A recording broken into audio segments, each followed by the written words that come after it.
Alright, Shalom Israel. You know what time it is, so we're just going to go into Matthew chapter 4. So all praises to Yahweh Shem Yahweh Shai. Double honors to the elders, the GMS, on the side of the brethren out there doing the work and the will of the Father in truth and sincerity. So Matthew chapter 4 and verse 1, it reads, Then was Yahweh Shai led up of the Spirit into the wilderness to be tempted of the devil, which the devil just means deceiver, you know what I'm saying? So a person that deceives. And when he had fasted 40 days and 40 nights, he was afterward and hungered. And when the tempter, which is the devil or deceiver, came to him, he said, If thou be the Son of God, command that these stones be made bread. But he answered and said, It is written, Man shall not live by bread alone, but by every word that proceedeth out of the mouth of God. That's right, man. So you can't, you know what I'm saying, just live by bread alone, man.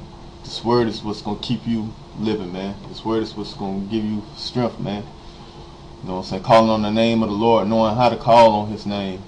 You know, that's what's going to help you in these last days, man, when there ain't no bread around, man. When you got to call upon the Father to get your bread.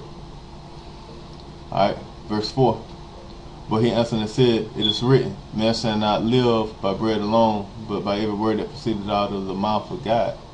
Then the devil, taking him up into the holy city, and set of him on a pinnacle of the temple, and said unto him, If thou be the Son of God, cast thyself down, for it is written, He shall give his angels charge concerning thee, and in their hands they shall bear thee up, lest any time thou dash thy foot against a stone. So yeah, man, he was trying to, you know what I'm saying, this damn devil, you know, this deceiver, this person was trying to get, you know what I'm saying, the Most High to show his power. I mean, not the Most High, but Yahweh Shai, Christ, to show his powers, man. He was trying to see what kind of powers he had, man. Because this damn devil, which is an Edomite, was, you know, had heard of all the miracles that Christ was doing while he was walking the earth, man. So he's testing him, man, seeing if he could see what kind of powers he had. Verse 7, Yahweh Shai said unto him, It is written again, Thou shalt not tempt the Lord thy God. Again, the devil taking him up into an exceeding high mountain, and showed him all the kingdoms of the world and the glory of them. So, right. So now this damn Edomite, how I know it's an Edomite, because obviously who had rule back then, you know, when Christ was on the earth? The Romans, man. So this devil, whoever this devil is, obviously had power to give Christ, you know what I'm saying, everything he was showing him. So he's showing him right now, you know what I'm saying, the kingdoms, you know, basically telling him, look, I can put you in a power seat where you can rule over this. Everything that you see out here, man. You see all these cities, you know what I'm saying? Who was ruling those cities? Who was over those cities, man? The Romans. How I know that? Let's go to Matthew chapter 22.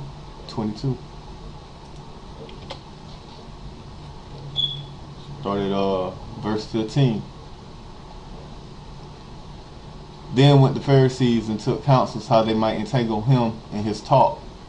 And they sent out unto him their disciples with the Herodians, which are fucking Edomites, Romans, you know, who was basically sitting in the power seat ruling over Israel, because Israel was up under servitude, saying, Master, we know that thou art true, and teachest the way of God in truth. Neither carest thou for any man, for thou regardest not the person of men. Right? And that's what we do to this day. We don't regard, you know what I'm saying, no man. Whether you young, old, you know what I'm saying, fucking crippled, handicapped. If you ain't right according to the scriptures, your ass gonna get cut. So, verse 17. Tell us therefore, what thinkest thou? Is it lawful to give tribute unto Caesar or not? So who was ruling? The Caesars, man, the Romans. So they're asking them, is it lawful to give tribute unto Caesar or not? But Yahweh shall perceive with their wickedness, and said, Why tempted ye me, ye hypocrites? Yeah, so they knew, you know what I'm saying, Christ knew they was trying to be slick, man. You know what I'm saying, trying to get them caught up in something. So he was like, hey, why y'all trying to tempt me, man? Trying to play me like I'm dumb or something, man. Verse 19, show me the tribute money. And they brought unto him a penny. And he said unto them, whose is this image and subscription? They say unto him, Caesar's. Then he said unto them, render therefore unto Caesar the things which are Caesar's, and unto God the things that are God's. Exactly. So that's how you know who ruling back then, man. The Romans, man. So that's somebody that had a power seat within the Roman Empire, man, was talking to Christ at this time, man. Trying to basically get him to sell his soul, man, to do they will, man. Just like most of these damn Uncle Tom Israelites do to this day, man. That so-called, supposedly, you know what I'm saying, supposed to be the leaders of our nation, man. Like the fucking Jesse Jacksons and Al Sharptons, man. These Uncle Toms, man. You know what I'm saying? That sold they soul, man. So it's basically, you know what I'm saying, everything, man, basically plays in fucking like in a reincarnation role, man. Everything that happened back then happening now, man. That's why I say ain't nothing new under the sun, man. Same shit was going on back then, same shit going now, man. So that's what's going on. This damn devil, whoever this damn Edomite may have been that had power within the Roman Empire, trying to get Christ to sell his soul. Alright. I'm gonna where I stopped at. I just started at verse 7 again. Jesus said unto him, it is written again, thou shalt not tempt the Lord thy God. Again the devil taketh him up into an exceeding high mountain, and showeth him all the kingdoms of the world and the glory of them, and said unto him, all these things will I give thee if thou wilt fall down and worship me. Then saith Yahweh unto him, get thee hence, Satan, for it is written, thou shalt worship the Lord thy God, and him only shalt thou serve. Then the devil leaveth him, and behold, angels came and ministered unto him. Exactly. So he was like, man, ain't nobody worshiping you, man. You know what I'm saying? Ain't nobody worshiping y'all gods, man. Get the fuck on from me, man. I ain't selling my soul, man. I got the Lord's will to do, man. I ain't selling my soul for some damn breadcrumbs. You know what I'm saying? In your fucking wicked ass fucking kingdom. So after the devil, you know what I'm saying, saw that he wasn't gonna win him over, man. So Christ wasn't gonna take that money, man. You know, wasn't gonna sell out. He left. And then the angels came down and ministered unto Christ. The angels came down, man, and gave him food, man, because he was hungry. Verse 12. Now when Yahushua had heard that John was cast into prison, he departed into Galilee. And leaving Nazareth, he came and dwelt in Capernaum, which is upon the sea coast in the borders of Zebulun and Nephthalim, that it might be fulfilled which was spoken by Isaiah the prophet, saying, the land of Zebulun and the land of Nephthalim, by the way of the sea beyond Jordan, Galilee of the Gentiles, the people which sat in darkness saw great light, and to them which sat in the region and shadow of death, light is sprung up, which that is Christ. For that time Yahushua began to preach and to say, repent, for the kingdom of heaven is at hand.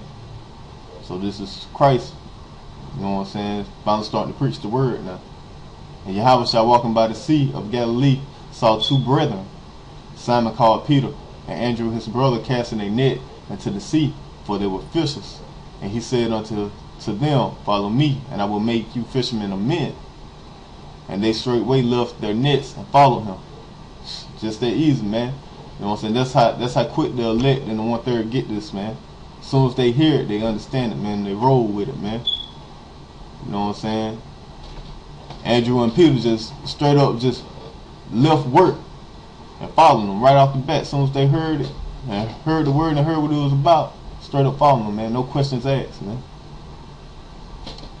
And going on from thence, he saw other two brethren, James, the son of Zebedee, and John, his brother, in a ship with Zebedee, their father, mending their nets, and he called them, and they immediately left the ship and their father and followed him.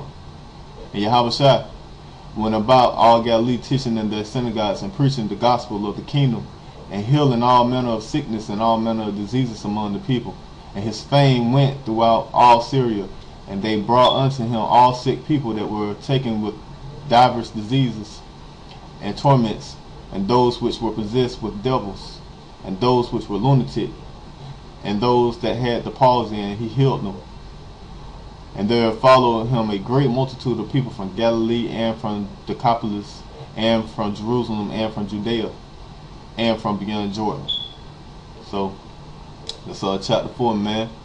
So, like I said, man, just like you got today, Uncle Tom selling out, man, and shit, had it going on back then. They tried to get Christ to sell out, but obviously you see he didn't sell out, you know. And like I said, these scriptures full to let you know, man, when the elect and the 1/3 hear this word, man, they get it straight off top, man, because it's already in them. You know what I'm saying? It just need to be brought out to them. They already have this. That's why the scriptures say we was chosen from the beginning, man, from the beginning of times, man. So with that, all praise to Yahweh Shem, Yahweh Shai. Double honors to the elders of GMS. Honors to all you brethren out there that's doing the will and the work of the Father. Y'all stay up, man. It's Matthew chapter 4.